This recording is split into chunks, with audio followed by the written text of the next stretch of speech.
Afternoon, everyone. This is the August 17th, 2019 afternoon session of the Portland City Council.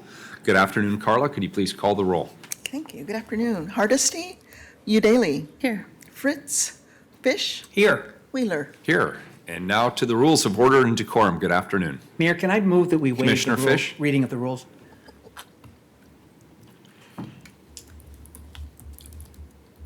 You can definitely move that. I'll second that. All right, we have a motion. Sorry, I was looking around to We make have a sure we don't second. have By trouble causers. popular acclaim, we will waive the reading of the rules. Thank you. Very good. 5 minutes First of our reading, lives please. just tore back. Item 776, Arts Affordability Progress Report. Commissioner Fish. Thank you, Mayor and colleagues. In February of last year, the council adopted an arts affordability plan. I have a copy in my hand. A set of recommended actions to protect and preserve the arts and artists who make Portland special. In the almost 18 months since then, we have been hard at work turning these recommendations into action. Joining us this afternoon are Jamie Dunphy, Senior Policy Director in my office, Tracy Schreiber, who is completing an 11-month Arts Affordability Fellowship focused on implementing the plan, and Pollyann Faith Burge, Arts and Culture Policy Director for Commissioner Udaley. Jamie, take it away. Good afternoon, Mayor and Commissioners. My name is Jamie Dunphy. It's a pleasure to be back here in front of you today. 18 months ago, I sat in this chair and outlined 24 recommendations to preserve Portland's art scene. Those recommendations were not aspirational. They were a roadmap. Since then, we've tackled many items in this plan. We've been opportunistic when new ideas were presented, and we've learned a lot. We're so thankful to the hundreds of artists, nonprofits, developers, businesses, and leaders across the city who share our values and who have partnered with us.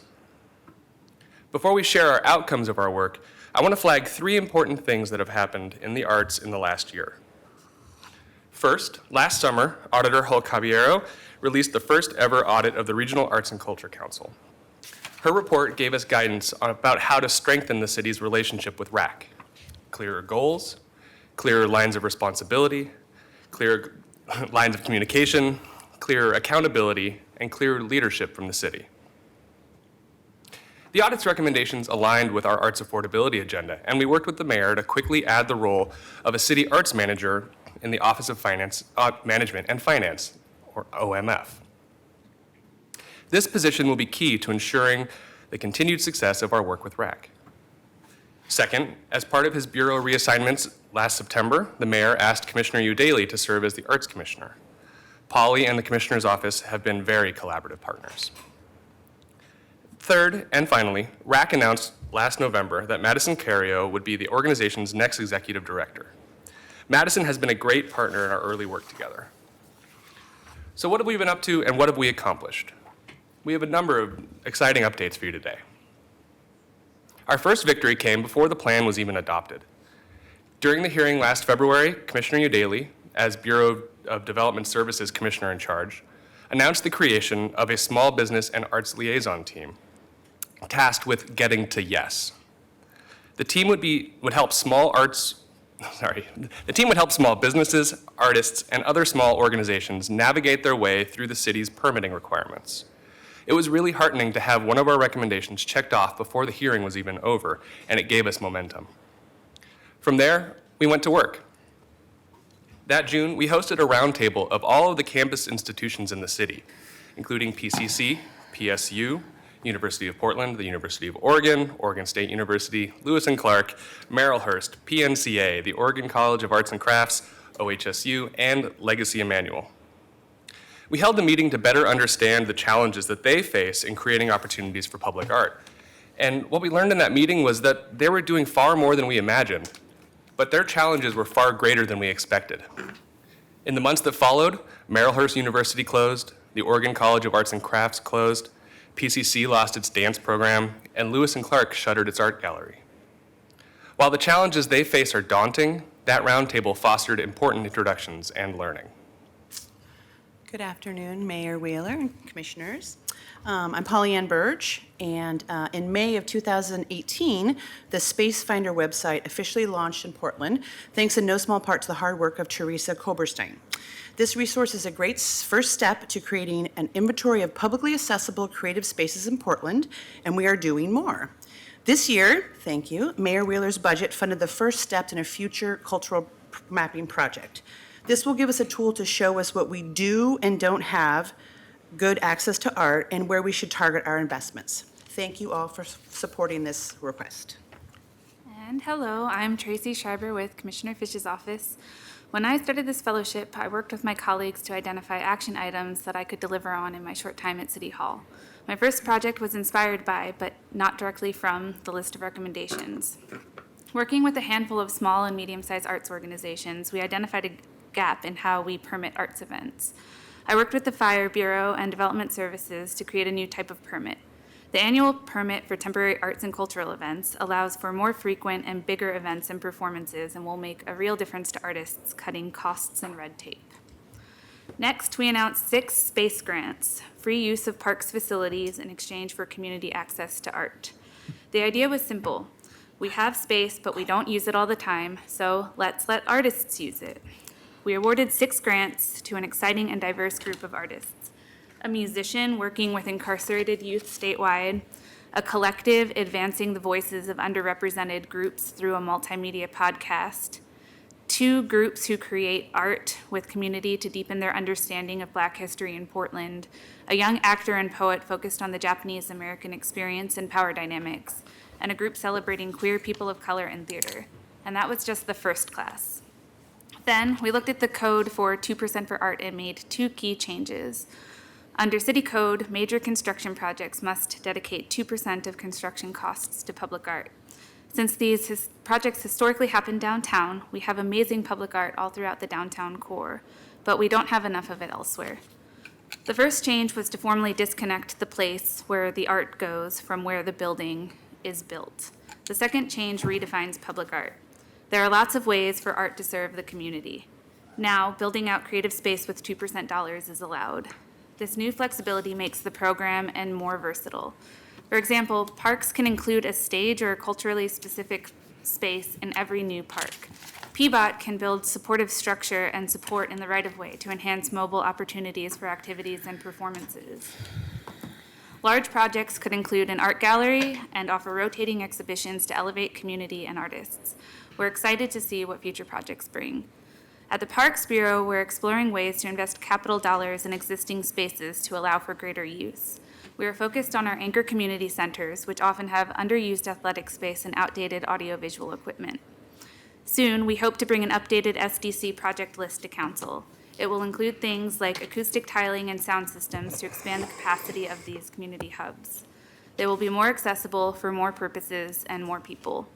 At the same time, we will also propose a small change in SDC code to clarify that mobile facilities are eligible. As our city continues to grow, we'll be able to expand our system in new and creative ways, like an art truck that parks will use to bring creative programming to neighborhoods around the city, especially places that don't have easy access to a neighborhood park. We have also prioritized opportunities to create culturally specific creative space. 2 examples are the Interstate Firehouse Cultural Center, or IFCC, and the Hill Block development. Both of these projects have their own unique challenges and long history of starts and stops. But a team of dedicated volunteers has been meeting regularly about the future of IFCC, and plans are beginning to solidify.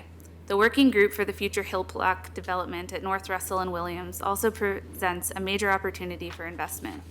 Joy Elise Davis of PALF, the Portland African American Leadership Forum, is a member of this group, and we have had conversations about realizing the goals set out in PALF's People's Plan for culturally specific art space. The Arts Affordability Plan has inspired conversations and ideas that we never dreamed of while we were putting the list of recommendations together. Around the time that Council accepted our report, we were approached by Musicians Union Local 99, I see Bruce in the back there, shout out to Bruce, Music Portland, Vortex Magazine, and others about a small change that makes a big difference. Thanks to their advocacy and partnership between Commissioner Daly and Fish, Portland now has 11 musician loading zones where musicians with a free permit can load their musical equipment into a club without fear of getting a parking ticket that costs probably more than what they're getting paid for the gig.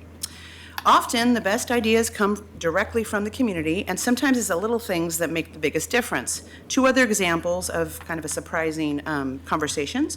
The organization We Work announced their own Artist in Residence program, giving 4 artists space, time, and technical expertise to become more economically stable. And thanks in part to our arts concierge teams at the Bureau of Development Services, the Portland Institute of Contemporary Arts, or PICA, has expanded opportunities for other artists to use their space, including the Friends of Noise, all ages music organization, or the Artist Repertory Theater during their major reconstruction. In the Foster Powell neighborhood, the 100-year-old Day Theater, which formerly screened silent films, recently went up for sale. But it needed a lot of work. After more than a year of trying to develop an arts collaborative to purchase the building, I wasn't able to make the pieces come together. But then the team from Aporta stepped in and purchased the building. They're working with me and the city now to bring the theater back to life, revitalizing the arts deep in deep Southeast Portland. Other property owners are stepping up too. I had a tour of Killian Pacific's building near the east end of the Hawthorne Bridge. There's a beautiful building that was built in the husk of a former warehouse that burned down more than a decade ago. They paid tribute to the graffiti and the street art that had naturally developed over years of neglect, and they built it into the fabric of their building. They recognized that it's good business to incorporate art into their office buildings, that it makes their tenants happier to be there, and it's good for their bottom line. Working with the Portland Housing Bureau, we now include language in affordable housing development solicitations that preferences developers who include creative space in their buildings. And we work closely with the team at Prosper Portland on their affordable commercial space initiative to ensure that the two ideas are complementary. We've had a productive partnership with Prosper Portland, especially around the recommendation about short-term leases in buildings that are in queue for development. The prime example and the biggest opportunity seemed to be the post office site at the west end of the Broadway Bridge. Thousands of square feet of perfectly usable office space, ready for a painter, a potter, a dancer, or a writer. But due diligence showed that the building was simply unusable. It was unsafe and it didn't meet building code. But out of that, and thanks to the team at Prosper Portland, we're now looking across the street over at Union Station, just on the other side of Northwest Broadway. This facility, long underused and in drastic need of higher use, is an excellent opportunity for the right tenants, and we're working to get creative space up and running soon. We've incorporated creative space into council-approved buildings, including the Fremont Place Apartments near Centennial Mills and the ODOT Blocks development in the Central East Side. Not everything in the plan was a hit. Some recommendations, when we dug in a little deeper, just weren't worth pursuing. One example is recommendation number 8, establishing a creative space definition in the mixed-use zoning code. Working with the Bureau of Planning and Sustainability, it became clear that the zoning code would allow for creative space, but the challenge was really in state building code, and that would require a change in Salem. Another example had to do with the challenge of creating new gallery space. This was a pretty technical problem based in the difference between an assembly space and an occupancy. In Seattle, this was a clear problem, preventing the creation of new spaces. And that problem exists to some extent in Portland, but wasn't widespread enough to really affect the industry more broadly, so it wasn't worth the effort to pursue. In some cases, the win was a new relationship between people with property and artists who need access to it. Here are 2 more examples. Charlene Zeidel, an advisor on our Arts Affordability Plan, is deeply dedicated to the arts. We hope that conversations with her and the Zeidel development team will eventually lead to a strong arts component in the built-out Zeidel yards. Across town, a developer in Kenton faced a challenge programming the commercial space in an affordable housing mixed-use development. We worked with them to explore the possibility of matching them with an arts group, and we weren't able to make it work, but other people know about that discussion, and the arts are on the radar of the development community in a way they've never been. We're proud about this progress and of the interest our community has shown about being part of this work. So, what's next? 4 big ideas we will continue to pursue include a real estate investment model focused on the arts. This will require a strong community partner with expertise and capacity. If something like this could be stood up, we would look for ways to modify the city property disposition process so that we could contribute surplus property. arts districts to recognize unique and vibrant creative neighborhoods. There are shining examples in North and Southeast Portland. Regional partnerships and coordination. We want to work with our colleagues in the region, and discussions we've hosted have forged important relationships. We don't know what fruit this will bear, but we're excited. Increased private and foundation philanthropy. This is the key to success in other cities, and Portland is overdue. Government cannot support the arts alone. We need to facilitate relationships between the philanthropic community and the creative community and do our best to sustain those connections. In summary, we're proud of what we've accomplished in fewer than 2 years. But we continue to face big challenges. Artists of all levels of their career are struggling, quitting, or leaving. Housing prices are prohibitive. Music and performance venues are struggling to stay afloat. New developments are changing the character of places where dancers could practice, musicians could rehearse, actors could perform, painters and potters could produce work. So there's a lot of work ahead. Thank you for making arts affordability a priority and for your support. Despite the headwinds, we're showing the creative community that the arts matter and we're working together toward a brighter future. And we're happy to take any questions. Excellent. And that concludes our presentation. I'll go ahead and start. Please. Since I'm not the one who brought this report today. So I'll take that privilege. First of all, thank you for a very, very clear presentation. And I just want to say, given the number of items that were on this checklist, and what did you say, Jamie? It was just 18 months ago? Yep. That we saw this for the first time. And I remember that presentation. We had a lot of public discussion about it. I remember thinking this is a very ambitious list. And I wondered how quickly you'd be able to get through some of these items, because a lot of them require a tremendous amount of work. So first, I just want to give you a shout out. Thank you. And accolades for the number of items that you've carefully analyzed. I also appreciate it when people come back before the council and say, look, this was a really good idea, but for reasons A, B, or C, it just didn't pan out the way we thought it would. So I've scratched a few of these off my list, and I take your word for it, and I appreciate that. There were two items you mentioned that really intrigued me. The first was the idea of an arts district. Could you flesh that out a little bit more? You know, in many ways, it could be more, it could be what we need, whatever we want it to. There are good examples of arts districts where sometimes it's a branding opportunity only. And for a district to call themselves the entertainment district or the dance district or whatever it might be, there are other cities that just use it as a branding opportunity and they run with it. And you see it on the street signs and you see it on, paintings on the roads.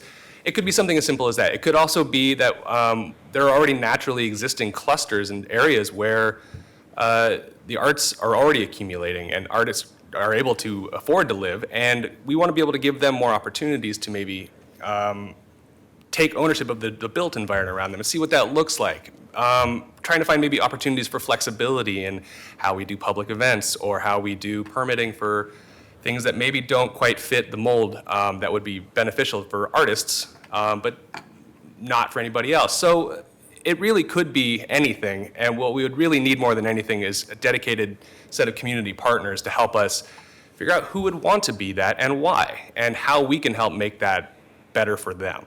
Okay. And so should we expect a proposal at some point, or is this something that's still being worked through? That one is still a ways down the road. It's one that we are going to be looking at in the next 18 months. Okay, and I won't push you too much on this, but the connection between philanthropy and the creative community, this is something that I've always noted is a glaring difference between the city of Portland and, say, San Francisco or Seattle or Albuquerque and other communities. We really don't have the depth of philanthropic base. And it's not like we don't have the resources in this community. We definitely have the resources, but we haven't been able to figure out yet, working with philanthropy and working with other institutions in the community, how to cultivate those resources and invest them in the things that we'd love to see philanthropists invest in. So Absolutely. If you see a role for us, that's something that's always been interesting to me. The last time you came before the council, you talked about this notion of arts pods in public spaces. And of course, since then, we've had all this discussion about the food pods and the food carts, and we want to preserve the things we really like about Portland that are somewhat unique to our brand, and the food carts are certainly part of that, and the art pods fits in neatly with that conversation. Is there an intersection yet between all these different conversations and the work that PBOT's doing under Commissioner Udaly and the work that we're doing under some of our permitting and planning bureaus? So we've actually started conversations between the Parks Bureau and PBOT and have even developed a high-level vision of what that could look like between great. our two bureaus, Parks being able to create mobile facilities, PBOT being able to promote infrastructure within our rights-of-ways to support mobile facilities, which would be like the pod. So we're working towards a pilot of an art truck in Parks to demonstrate the value of a mobile pod of that sort, and the pod can really be anything. And we're also very open to working with an art group or a nonprofit that may be interested in building something similar to a food cart pod, if they were looking to create more of the Saturday market feel but make it a little bit more permanent.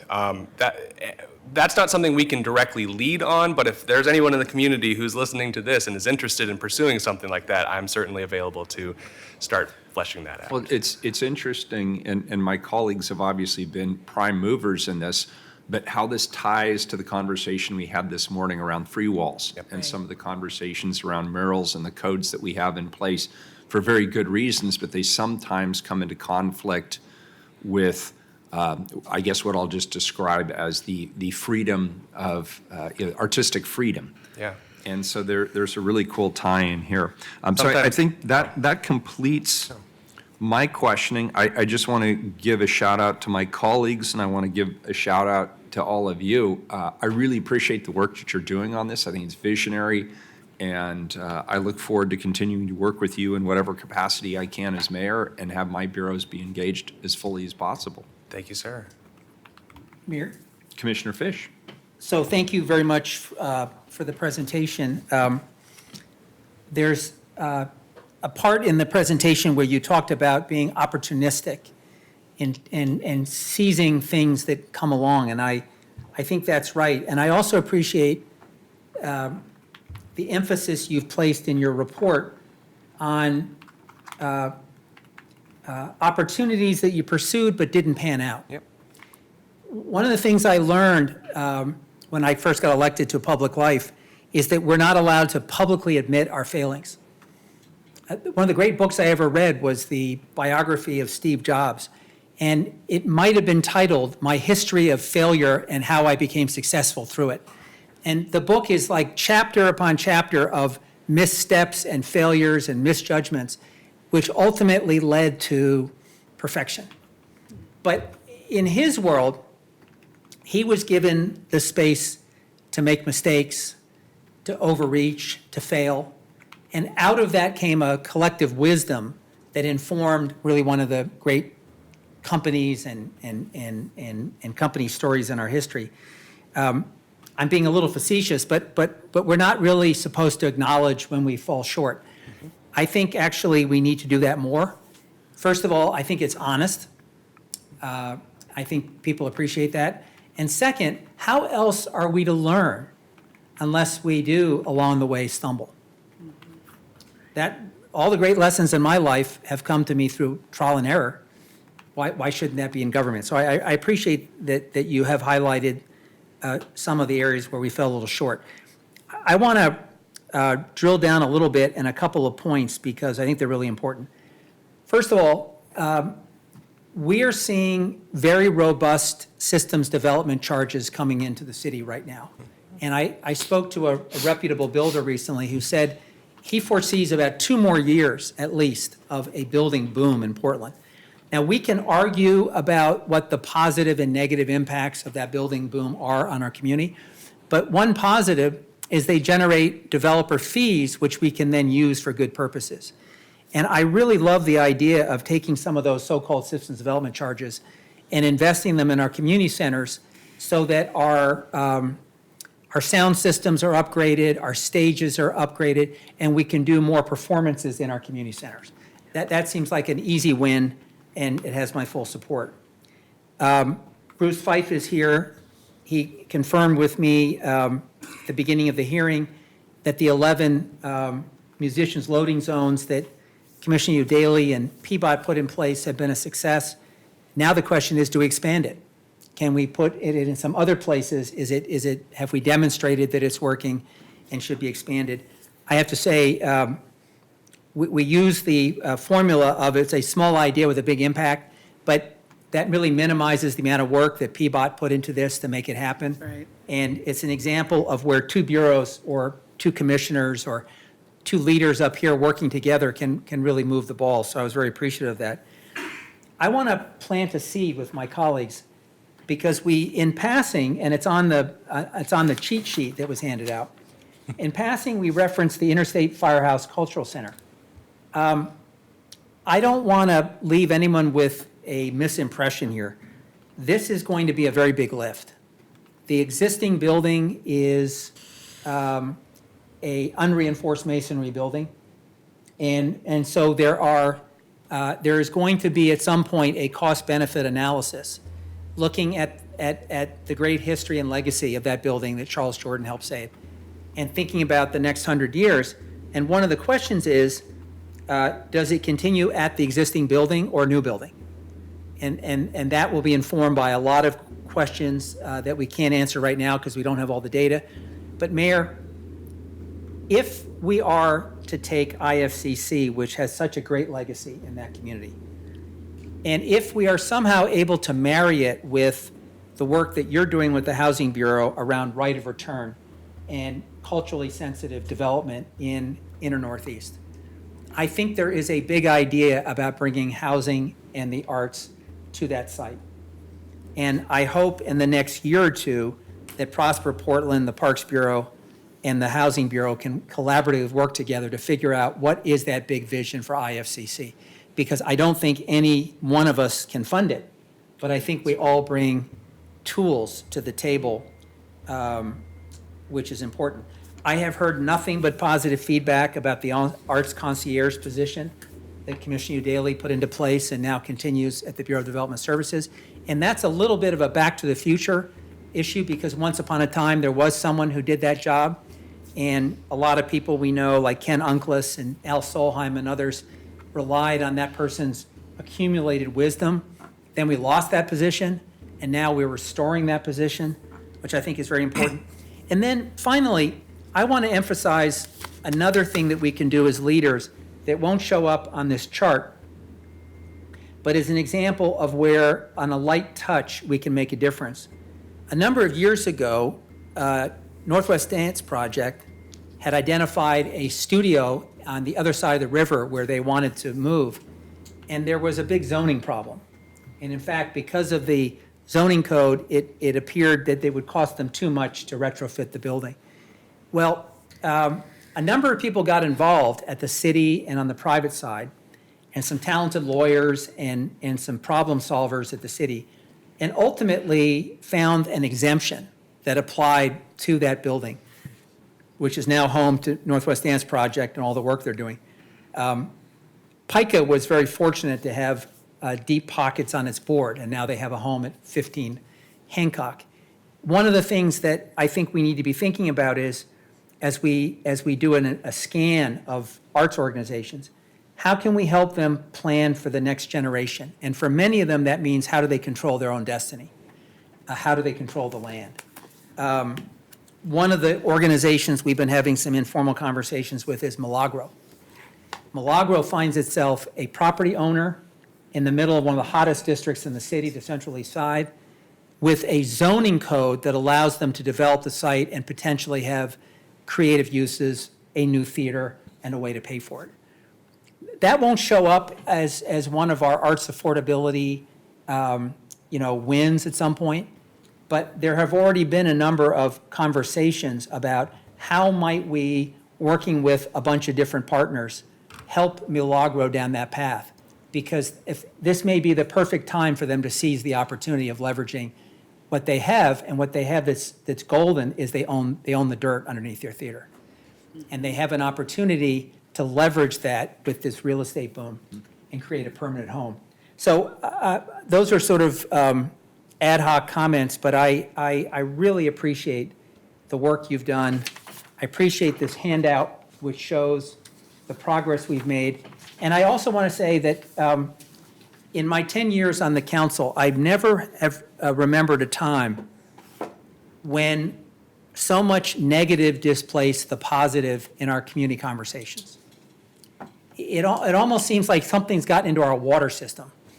And it has turned otherwise optimistic people into pessimists. It has caused people to go from yes, but to no, but. My emails reflect it. My colleagues get the same emails, which are unduly charged instead of engaging public officials around problems. I have my own theory about how we got here, and I'll spare you my theory. But we have so much to celebrate. And the mayor mentioned that this morning when he said there are so many good things happening in this city. I was at a ribbon cutting recently for the new Halpern open space sequence. You could say that masterwork by Lawrence Halpern is one of the most important arts installations in our city. And I was so excited about it, I took my wife there this weekend, and we walked from Keller to Source. And here's something interesting. Early on a Saturday morning, there were lots of people out. There were people walking it. And I ran into a couple of crews from my Parks Bureau, and they were so appreciative that that the investment had been made to reclaim the sequence, so that the work that they did was maintaining a gem, not always feeling like they were up against it and they were losing the battle. We've made a commitment at Parks to put extra resources into preserving the work that's been done. That started in 2012. It took time. It took public and private resources, over $4 million. But what it's going to lead to is the revitalization of the South Auditorium District. And I think in the next couple of years, Mayor, there will be a very compelling argument to be made for rebranding the whole district around the Fountain District and celebrating really the great master work that Lawrence Halpern gave us. So let's celebrate the wins. Let's acknowledge where we fall short, but let's not forget that Portland is still doing interesting and great things because of the people who live here, and I'm proud to play a small role. Hear, hear. Thanks Commissioner for the presentation, everyone. I think I feel a little bit silly because I feel like I've already said all of this in front of almost everyone in this room, but for the... I don't remember it. Okay, yeah, the mayor never listens to me, but for those watching and I guess for posterity, I'll just... I listen, but as you know, it takes me 3 times, right? 3 times. Okay, all right, duly noted. I'll just add a few remarks. The issue of arts affordability is very personal to me. As a former creative small business owner, the co-founder of a literary nonprofit, and someone who's been immersed in Portland's arts and culture community. Now you're listening too hard. For decades, I know that affordability is this invisible but completely essential ingredient to our vibrant and diverse arts community. And I've said this before as well, Portland has built its brand on our creative communities, but we haven't done nearly enough to protect or support their continued ability, or the continued ability of artists to live, create, and present their work. And we haven't been equitably distributing the limited resources we've allotted to arts funding, which is something that didn't come up today, but I wanted to note. I'm particularly happy about the key changes we made to the 2% for art, and that we funded a comprehensive cultural mapping project. This Arts Affordability Progress Report shows that we are making progress toward achieving both equity and affordability in the arts and identifying gaps and opportunities in our city. I want to also thank Commissioner Fish for all the shout outs and acknowledgements. Sometimes I don't even realize what I'm doing. It's just my job. You have a good staff, too. I do. Yes, I do. I'll get to that in a moment. So I want to express my support for the city arts program recommendation to initiate a regional cultural planning process to be completed in 2022. I recently found out our last cultural plan was completed Does anybody know? You guys aren't allowed to weigh in. Do you know what year it was completed? 1992. George H.W. Bush was president. I was 22 years old. My rent was about $100 a month. And many of the talented artists working in our city today hadn't been born yet. I hope we can all agree that it's time for a new plan. Based on similar plans in other cities, we estimate the cost of this planning process, regional planning process, to be around $400,000. A significant sum, but small relative to the contribution that our arts and culture community makes to our local economy, including $330 million in annual economic activity and over 11,000 jobs. Similar-sized regions across the country have engaged in community-driven cultural planning have seen more than a 20% return in economic activity than Portland does now. So clearly, we have a lot of unrealized potential, both creative and economic, and we also have a lot to lose if we don't put the time, money, and resources into this vital process. And I'm going to save my thank yous, I guess, for the final. So I move the vote. report. I second it. We have a motion from Commissioner Fish, a second from Commissioner Daly. Any further discussion? We'll call the roll, please, Carla. Daly, Well, thank you to Jamie Dunphy and Tracy Schreiber from Commissioner Fish's office, staff and leadership at the Regional Arts and Cultural Council, who are right back here so quietly, so politing. Do you guys want to, yell or clap or? Yeah. Yeah. No singing telegrams today? Oh, okay. Kristen Calhoun, Helen Deltoso, Jeff Hawthorne, and Madison Cario, our creative laureate, Suba, sorry, I know how to say Suba's first name. One day I'll get her last name, Ganesan. And my wonderful arts and culture policy director, Pollyann Faith Burge, who's sitting right there in case nobody knows, and the dedicated team of stakeholders and contributors and community members who helped shape this first set of recommendations. We have much more to do, so I am very grateful for such dedicated, smart, and enthusiastic collaborators moving this vital work forward. I vote aye. Fish, My thanks are the same. Jamie, Tracy, and Pollyann, thank you very much. And I want to echo what the mayor said. It was an outstanding presentation, and thank you very much. To my colleagues, thank you for your strong support of the arts. And I agree with Commissioner Daly wholeheartedly. We have a lot more work to do. And I'm reminded that during the teeth of the last recession, the city actually increased funding for arts under Mayor Adams. And so whether we have good times or bad times, I would argue it's a good investment. And we need to continue to keep faith with something that makes Portland special. I want to thank the Rack family for coming out today. It's an embarrassment of riches. I don't even know who's back at home at headquarters running the show, but we've got all the top people, and thank you for your strong partnership.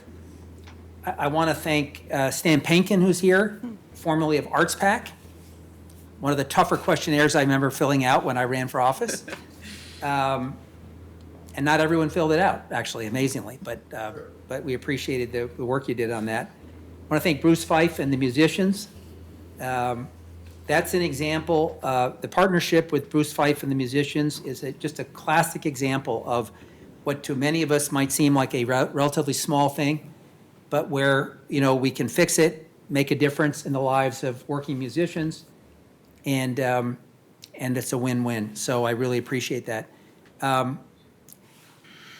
Mayor Wheeler, in your budgets to date, you have kept strong funding for the arts. I'm going to be working with Commissioner Daly to outline a number of things in the next budget that we'd like to see funded. And I think it is very important that we have a regional conversation about the next chapter and that we fund that. But I'm proud to serve on a council that is pro-arts, and I'm really proud of your presentation today. Thank you all. Aye. Wheeler. Well, this was fun as well as informative. I want to thank Commissioner Fish and Commissioner Daly for bringing this forward. I want to thank your teams for providing what I think is, once again, a top-flight report. And there's nobody in this room today that I can tell who hasn't had some important role in furthering this work and keeping us focused on what I think is a really great vision for the city of Portland. Portland wouldn't be Portland without the vibrant arts scene that we have here and the cultural scene, speaking more generally. And I'm really excited as I look at the list here of all the really amazing and innovative and I think significant opportunities that we have ahead. None of them look like they're easy boxes to check. They'll take a lot of time, a lot of energy and focused resources and funding.